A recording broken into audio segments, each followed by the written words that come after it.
Cuando estás en Japón vas a ver kanjis por todos lados. Kanji, kanji, kanji, kanji. Y no los vas a poder evitar. Y seguramente vas a pensar que los kanjis son muy difíciles y tu motivación para estudiar japonés... Pero para eso estoy yo. Hoy te voy a enseñar de una manera muy fácil cómo funcionan los kanji para que aprendas a leer japonés 1000 veces más rápido. Y si quieres que te enseñe más japonés, házmelo saber en comentarios. Ahora sí, vamos a comenzar. Primero que nada, Yamil, ¿qué demonios son los kanji? En Japón existen 3 tipos de escritura: hiragana, katakana y kanji. ¿Alguna vez se han preguntado por qué hay 3 tipos de escritura? Imagínense que solo existiera el hiragana. Ahora vean esta oración. ¡Ohoy! Niwa, niwa. Niwa, niwatori ga iru. Súper difícil de leer. ¿A poco no todos los símbolos se parecen? Todo se ve igual, no se sabe dónde termina cada palabra, porque a diferencia del español o del inglés, en el japonés no existen los espacios entre las palabras. Está todo pegadito. Así que si todo fuera hiragana sería demasiado difícil de leer. Y por eso haremos esto. Ah, ¿a poco no se ve más organizado? Ahora sí, niwa niwa, niwa niwatori ga iru. Ah, ahora sí, ¿no? Es verdad que los kanji sí tienen muchos trazos y son difíciles de escribir, pero son fáciles de leer, porque tu cerebro funciona como un sensor. Por ejemplo, imagínense un dragón, un gorila, una jirafa, un rinoceronte. Cuando ustedes lo ven en un libro de colorear, es fácil de reconocer, pero ahora sin verlo, intenten escribirlo. Ah, ahí sí está difícil, ¿no? Es lo mismo con los kanjis. No es que tu cerebro diga, ok, este kanji tiene 3 trazos arriba, 4 abajo, una cruz. No, tu cerebro ve el kanji y en un instante lo relaciona con el significado. Miren, imagínense que los kanji son como los emojis del celular. Vamos a cambiar estos kanjis por emojis para ver qué tal se ve. Mucho mejor, ¿no? Y por lógica sabemos que en el jardín hay 2 gallinas. Ahora solo queda aprender la gramática y ya. Vamos a ver otra palabra diferente. ¿Qué les parece esta? No sabemos, ¿verdad? Pero si la hacemos emoji. Fuego y montaña. Un volcán. Tiene sentido, ¿no? Una montaña de fuego. Ahora, ¿qué significa este kanji? ¿Lo hacemos emoji? Ah, flor, fuego. Una flor de fuego. Fuegos artificiales. Y por último, ¿qué sería este? Nieve, montaña. Una montaña nevada. ¿Ya lo ven? Es solo usar la lógica. Volvemos un poquito a las 3 escrituras para ver qué son cada una. Empezamos por hiragana. El hiragana sirve para escribir gramática y palabras simples. Palabras comunes que se han usado siempre: mesa, silla, puerta, casa, comida. El segundo es katakana, que sirve principalmente para escribir palabras que vienen del extranjero. Por ejemplo, nombres de países, nombres de personas que no son japoneses. Por ejemplo, mi nombre, Yamil, yo lo escribo en katakana. Yamiru.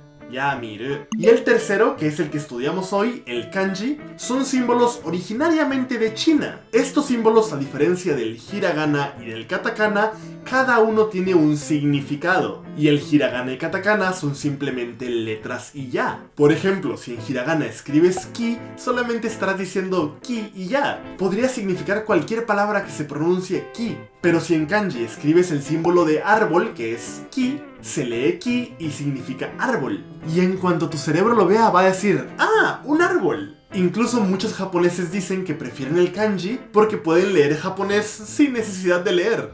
Los japoneses hasta la preparatoria estudian aproximadamente 2136 kanjis. A esto se les llama Yoyo kanji, que son los kanji que utiliza la gente en la vida diaria. Si te los aprendes, ya la hiciste. Y si no se los aprenden, ¿saben qué pasa? Nada. No se preocupen. Obviamente entre más sabes mejor, pero si no te acuerdas de cómo se escribe un kanji, puedes escribirlo en hiragana y ya. De verdad, no te avergüences si no sabes escribir o leer uno, hasta los japoneses mismos se les olvida. Es por eso que yo les doy un gran consejo. En lugar de perder mucho tiempo cómo se escribe cada trazo de los kanji, este era para acá, no para acá, mejor utilicen ese tiempo en aprender más vocabulario. Así que por favor, aprendan mucho vocabulario. Es el primer paso que se hace al empezar a estudiar japonés. Amigos, vamos al grano. ¿Qué es un kanji y de qué están formados? Porque a primera vista se ven como jeroglíficos chinos y no sabes ni qué rollo. En realidad los kanjis son pictogramas, o sea, imágenes de las cosas. No crean que son nada más garabatos inventados. Por ejemplo, vean este kanji. ¿Alguien le encuentra forma? ¿no? ¿Y qué tal así? Ah, ahora sí parece montaña, ¿verdad? ¿Y qué les parece este? Es un poquito más fácil. Ah, ahora sí parece río. Ahora les voy a demostrar que solo hace falta usar la cabeza para entenderlos. Vean, este kanji por sí solo significa fuego. Ajá, ahora sí parece fuego. Pero ¿y si colocamos dos kanjis de fuego así uno arribita del otro? Sería más fuego aún, ¿no? Pues este kanji significa flamas. Pero, ¿y qué tal si le ponemos un fueguito más? Así. Este kanji con 3 fuegos significa llamarada. Mucho fuego. Es lo mismito cuando colocamos el kanji de un árbol, que significa árbol. Y si ponemos 2 arbolitos, sería una arboleda. Y si colocamos 3 árboles en un kanji, significa bosque. Repitan conmigo, los kanjis no son garabatos, todo tiene sentido. Ahora sí vamos a ver de qué están compuestos los kanjis, porque muchos de los kanjis siguen un patrón que si te lo aprendes será más fácil recordarlos. Muchos kanjis, no todos, se separan en 2 partes. El radical y el sonido. Ya suena complicado, pero espérenme, es más fácil de lo que piensan. Empezamos con el radical. El radical es la categoría del kanji. Por ejemplo, si será un kanji relacionado con agua, o con plantas, o con humanos, etc. Y el sonido es la parte del kanji que establecerá cómo se va a pronunciar la palabra. Chequen esto, este radical significa agua. Si cualquier kanji tiene estas 3 comitas, siempre se va a tratar de algo de agua. Así que si ponemos agua y ponemos el kanji de todo, agua más todo, toda el agua significa mar. Este kanji significa mar, porque es todo el agua. Ahora, si ponemos el radical de agua y ponemos el kanji de azul, agua azul, ¿qué es el agua azul? Agua limpia. Entonces este kanji significa limpio. Ahora si ponemos el radical de humano, esto siempre significa humano, y ponemos el kanji de árbol, un hombre en un árbol, ¿qué hace? Descansar, ¿no? Este es el kanji de descansar. Y así funciona con muchísimas palabras. Ahora que sabemos esto, se ven aún menos como garabatos, ¿verdad?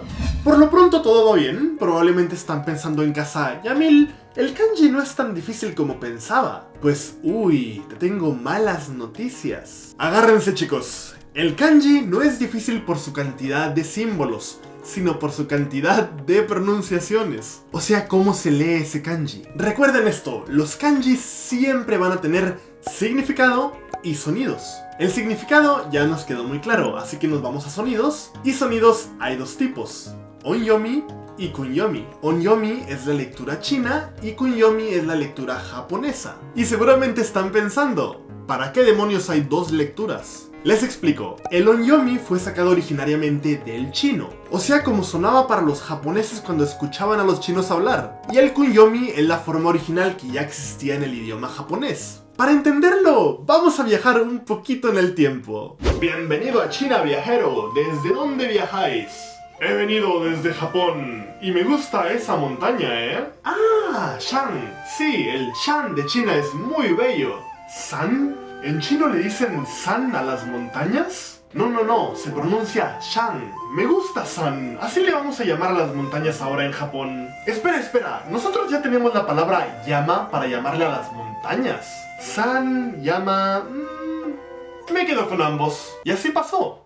En serio, yo estaba ahí. Espero que en el video del día de hoy hayan aprendido cómo funcionan los kanji y, más importante aún, que les hayan perdido el miedo. Si apenas estás aprendiendo japonés, no te preocupes, el kanji ni me lo toques todavía, aprende más palabras, vocabulario, pero mínimo ya va sin miedo, ahora solo para arriba. Si les gustó y les sirvió el video, denle like, suscríbanse, déjenme un muy bonito comentario. Nos vemos en el próximo episodio. Hasta la próxima. Chao.